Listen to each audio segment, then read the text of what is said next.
All right, we're getting ready to go. Formula Pacific Part 2. This is actually for all the beans. One board.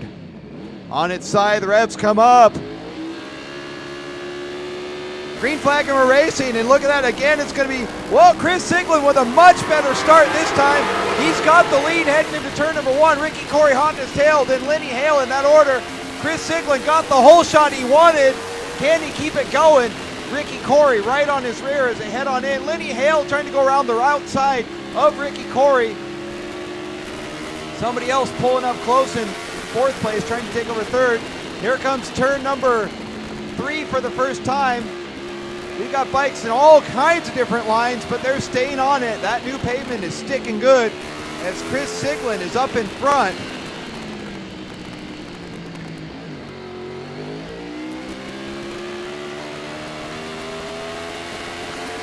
As they rocket their way through 5 and 6, we're going to try to get some more numbers on you.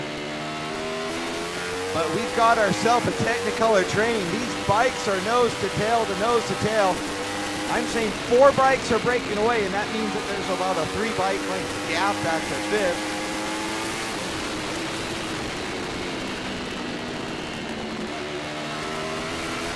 Over the top of the hill, no change. It is still a freight train. These guys are going at it good and strong. They're putting on a show for towards the end of the day.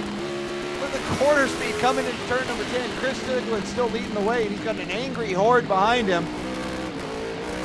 Ricky Cory still firmly in second place.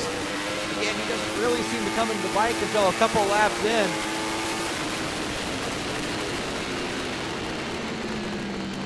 Lenny Hale looks like he's trying to retake third. He lost somewhere around turn number 2 and 3. Pit crews come out, they're giving the signals. The boards are out, the hand signals are there. And look at that coming by the start-finish line.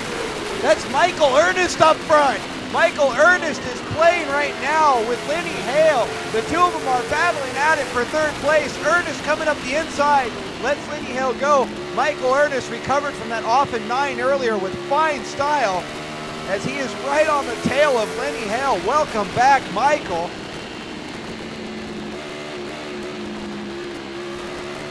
And I think that's Marcel Ernie in 5th place. He's trying to find a way around Michael and just is getting an education in how good Michael Ernest is. And I believe Martin Schwark in 6th place as the riders head out of 5 towards turn number 6.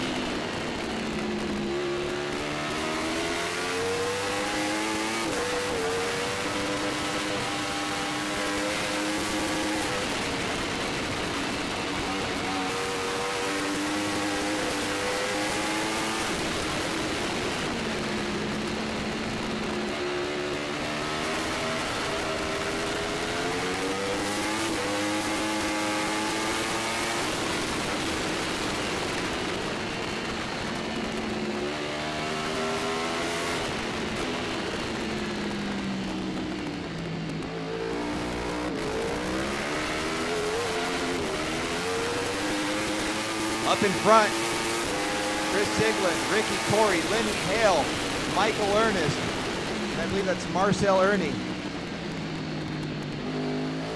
Ricky seems to be making a move. Let's see what happens coming out. That's Ricky Cory up in front now, a freight train behind him. We're going to see the power of that big BMW as he comes by Ricky Cory. That BMW's got some motor, but he's letting Ricky Cory keep the spot. At the line, that would have been Chris Siglin. These guys are going. I think they had a little more change back further. Lenny Hale is still in 3rd. I think that is still Michael Ernest in 4th place. No, that's Marcel Ernie. Michael Ernest has dropped back to 5th. Martin Schwartz in 6th. As these riders are putting on quite a show. Oh, rider down. That is, I believe, our 4th place rider.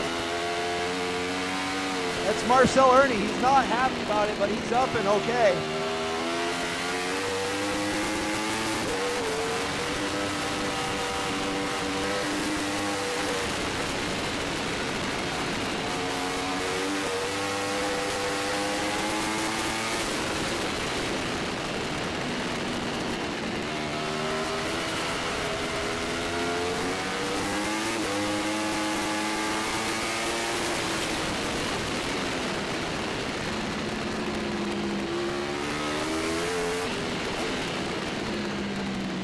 In the back straight. Little wheelie out of Ricky Cory's bike as he's coming to 11, 12, 13. We're playing in the horsepower section. It seems to work out really well for Chris Siglin. Chris has got a great line through 14, 15 onto this front straightaway.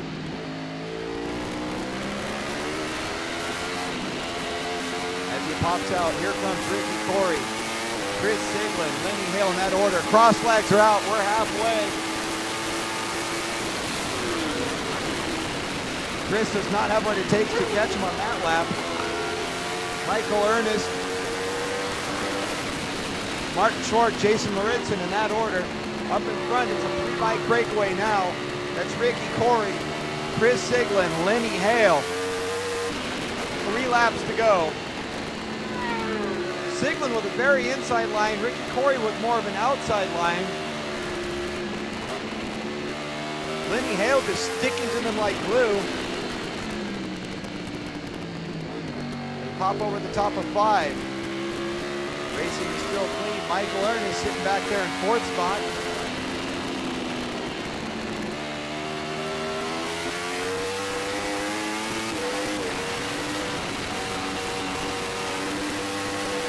Siglin with great drive in turn 7. He may make a move between 8 and 9 here. He has this wonderful drive where he's actually making up all kinds of grounds.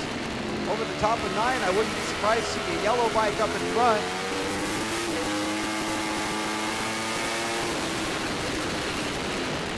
Ricky Cory still holding on to that lead, but Siglin is all over his rear wheel, and Lenny Hale is right there. More of a bit of a wheelie coming out of 11 on Ricky Cory's machine.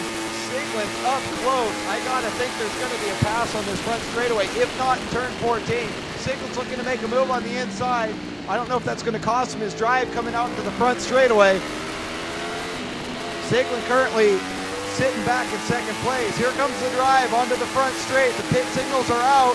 Chris Siglin is on the gas. He's moving, and he's side by side at the checkers, and he lets Ricky go ahead again. That one, I think, would have gone to Ricky Cory by about a pixel,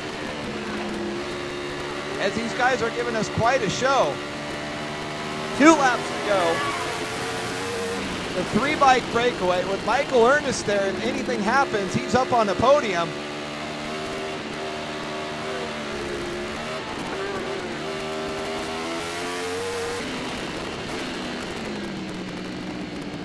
Ricky Cory, Chris Siglin finding a bit of a bobble going into turn 5. Lenny Hale's trying to get around him here, but Chris just shuts the door on him. That does allow Ricky Cory to get about a 4-bike length lead.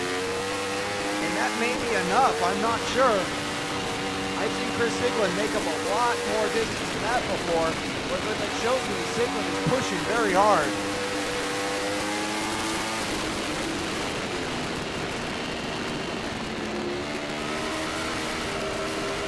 Over the top of the hill, Siglin has erased that lead. Not all the way back up. Ricky Cory's moment to breathe has passed. And they're coming into turn number 11. Nose to tail to nose to tail. Lenny Hale is still right there in the thick of it. And onto the drive section in the back straightaway. Let's see how the motor of that BMW goes. Chris Siglin. He does not get a great drive. Chris Siglin actually loses a couple bike lengths on the back straightaway. Coming onto the front straightaway, it'll give me Ricky Cory. Let's see how close Chris Siglin is. White flag's out, final lap. This is where it's gotta happen. Ricky Cory, Chris Siglin, Lenny Hale.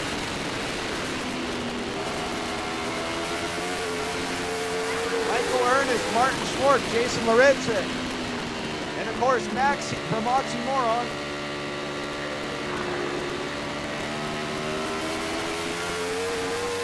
Turn 3. Very different lines as they come into turn 3. They all seem to work out about the same on the exit. Ricky Cory leading Chris Siglin. Chris Siglin had a bit of a problem in turn 5 last time. This time again, he's not getting the same drive out of turn 5 that Ricky Cory's getting, but he seems to make up for that in turn number 6. It's going to be a battle, in my opinion, down to the final corner onto that front straightaway. Whoever gets that best drive is going to have the win. Chris Siglin is reeling Ricky Cory back in between 7 and 8, and I gotta believe that's going to continue heading up the hill.